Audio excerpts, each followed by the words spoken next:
आज हम बनाएंगे ज़बरदस्त से दाल के भर के करेले, जो कि बहुत टेस्टी बनेंगे।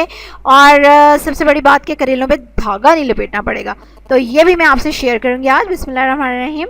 आधा किलो दाल है जिसको मैंने उबाल लिया है, ठीक है। एक बड़ा टमाटर, एक बड़ा प्याज है, 3-4 हरी मिर्चें हैं, ज़ीरा और सूखा धनिया है 1 टेबल स्पून। ये जो चटनी है ये अदरक लहसुन नहीं है, ये है कच्चा आम, ठीक है। केरी की चटनी है, अगर वह ना हो तो आप आमचूर भी डाल सकते हैं। उसके बाद हमने डाला है 1 टीस्पून चाट मसाला, लाल मिर्च और नमक आप अपने मतलब टेस्ट के हिसाब से डालेंगे, ठीक है। और इसके अलावा मैंने क्या चीज़ शामिल की है, काली मिर्चें। काली मिर्चें भी ऑप्शनल है, लेकिन मैंने डाली है, ठीक हो गया। अच्छा जी, ये मैंगो चटनी ऐसे लग रहा है अदरक लहसुन, नहीं अदरक लहसुन बिल्कुल नहीं आपने डालना। अच्छा, इसको बैटर को अच्छे से मिक्स कर लिया हमने। करेलों को ऑलरेडी मैंने नमक लगा के रखा हुआ था, कोई 1-2 घंटे रखना है आपने, ठीक है। छील के नमक लगा के रख देना है।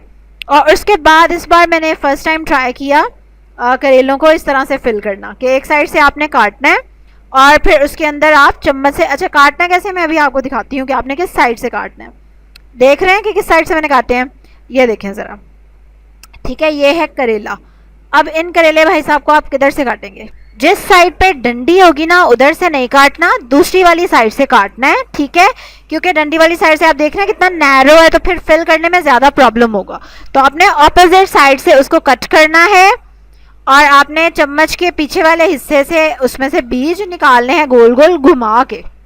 हाँ जी, एक हाथ में मोबाइल है तो एक हाथ से आपको काम दिखाया जा रहा है, ठीक है। ये देखें, इस तरह का चम्मच आप ले लेंगे और इसको इंसर्ट करके थोड़ा सा आप इसको ट्विस्ट करेंगे तो थोड़े से बीज नरम हो जाएंगे, फिर आप इजीली उसको निकाल लेंगे। It was not a big issue, इसको निकालना इतना इशू नहीं था बीजों को, जो कि मुझे लग रहा था कि थोड़ा मुश्किल होगा। और इनको जब फिल किया मैंने तो चम्मच की बजाय हाथ से मुझे ज़्यादा ईजी लगा इनको फिल करना। एंड डेफिनेटली थोड़ा सा केयरफुल रहना पड़ता है, लेकिन कम से कम जान छूट जाती है वो धागा जो हमें खींच के निकालना पड़ता है ना पकने के बाद। So definitely it worth it कि आप इसको इस तरह से ट्राई करें। चलें जी, करेले आपने भर लिए। उसके बाद आपने कढ़ाई में ऑयल डालना है। मैं कम ही ऑयल रखती हूँ, मुझे ज़्यादा ऑयली करेले नहीं पसंद, तो इसलिए आप देख रहे हैं कितना ऑयल है।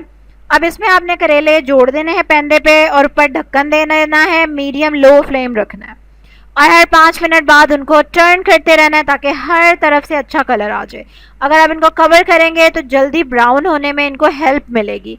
सो डू कवर इट, क्योंकि नॉर्मली हम कवर नहीं करते, लेकिन मैंने अपने करेले जर्नी में सीखा है कि कवर करें तो it's better, it will save you time.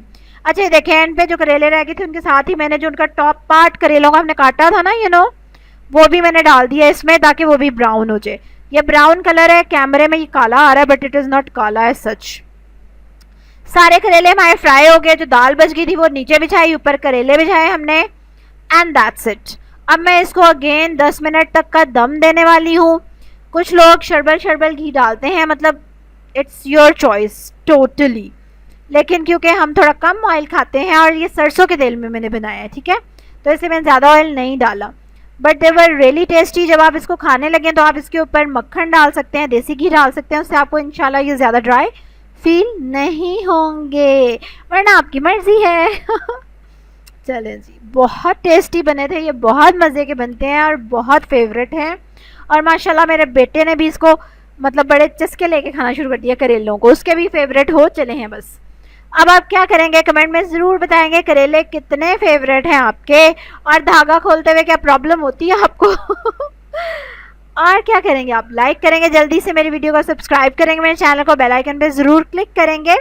कल एक और मज़े की रेसिपी के साथ आपसे मुलाकात होगी, तब तक के लिए अल्लाह हाफिज़।